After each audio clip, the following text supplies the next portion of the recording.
नमस्कार। आप सभी का सदीनामा रोजाना बुलेटिन पत्रिका की ओर से बहुत बहुत स्वागत है। मैं सुदेशना सामंत प्रस्तुत हूँ आज का संपादकीय लेकर, जिसे लिखा है हमारे सह संपादक राकेश अचल जी ने। इसका शीर्षक है तब के राधा कृष्णन और आज के राधा कृष्णन। तो आइए सुनते हैं वे हमसे क्या साझा करना चाहते हैं।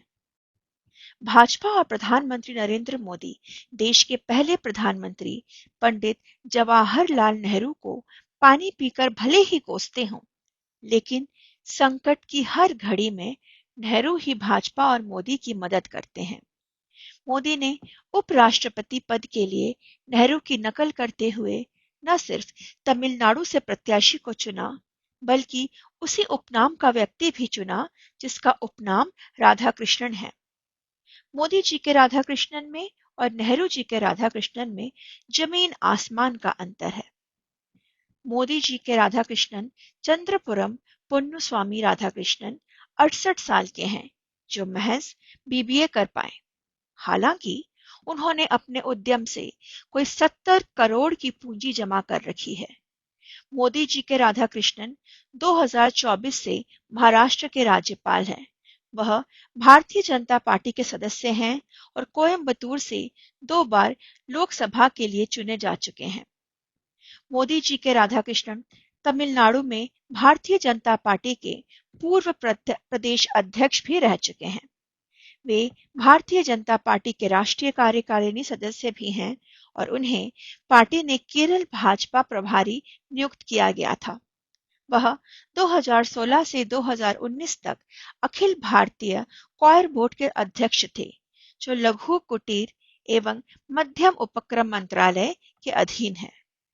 मोदी जी के राधा कृष्णन ने तमिलनाडु में भाजपा के लिए जमीन तैयार करने में खूब श्रम किया, लेकिन उन्हीं की वजह से भाजपा का डीएमके से गठबंधन भी टूटा। मोदी जी के राधाकृष्णन ने राष्ट्रीय स्वयंसेवक संघ के एक कार्यकर्ता पर हमला करने वाले दोषियों के खिलाफ निष्क्रियता का विरोध करने के लिए मिट्टपालयम में गिरफ्तारी दी। वे दक्षिण और तमिलनाडु से भाजपा के सबसे वरिष्ठ और सम्मानित नेताओं में से हैं और 16 साल की उम्र से 1973 से 48 साल तक राष्ट्रीय स्वयंसेवक संघ और जनसंघ के सीधे संगठन से जुड़े रहे हैं।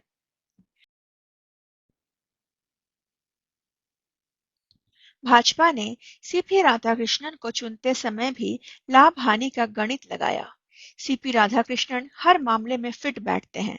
वे तमिलनाडु के नेता हैं, भाजपा और आरएसएस की विचारधारा से जुड़े हुए हैं। राज्य के शहरी और उच्च जातीय वर्ग में उनकी स्वीकार्यता है। उपराष्ट्रपति जैसे बड़े पद पर बैठाने से भाजपा तमिल समाज को संदेश देना चाहती है कि दिल्ली की सत्ता में उनका भी हिस्सा है। भाजपा यहां से एक नेशनल कनेक्ट बनाकर दिखाना चाहती है कि दक्षिण नेता का भी पश्चिम भारत में शासन संभाल सकता है और अब दिल्ली में नंबर 2 पद पर आसीन है। आपको बता दें कि तमिलनाडु की राजनीति में जाति का वजन बहुत अहम है।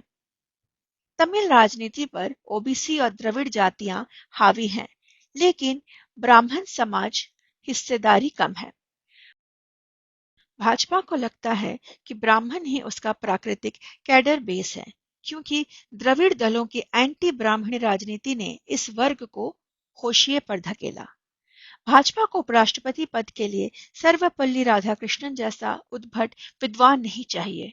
उसे तो वोटों की फिक्र है। राधाकृष्णन को उपराष्ट्रपति बनाने से भाजपा ब्राह्मण वोटरों के साथ-साथ उस शहरी पढ़े लिखे मध्यम वर्ग तक पहुंचना चाहता है, जो अभी भी डीएमके या एआईडीएमके की राजनीति से दूरी रखता है। पूर्व में भी तमिलनाडु के नेताओं को केंद्र की राजनीति में अहम पद मिले हैं। डॉक्टर सर्वपल्ली राधाकृष्णन पहले उपराष्ट्रपति फिर राष्ट्रपति बने। आर वेंकट रमन राष्ट्रपति भवन तक पहुंचे। कई नेता मंत्री और स्पीकर रहे। अब आइए आपको पंडित जवाहरलाल नेहरू के राधाकृष्णन से मिलवाते हैं। नेहरू के राधाकृष्णन 64 वर्ष की उम्र में राष्ट्रपति बने थे। डॉक्टर राधाकृष्णन का जन्म तत्कालीन मद्रास प्रेसिडेंसी के चित्तूर जिले में तिरुत्तनी ग्राम में एक तेलुगु भाषी ब्राह्मण परिवार में 5 दिसंबर 1888 को हुआ था। नेहरू की राधाकृष्णन शुद्ध शिक्षाविद और दार्शनिक थे। वे परास्नातक होने के साथ ही पीएचडी उपाधि धारक भी थे। वे 21 वर्ष की उम्र में सहायक व्याख्याता बन गए थे।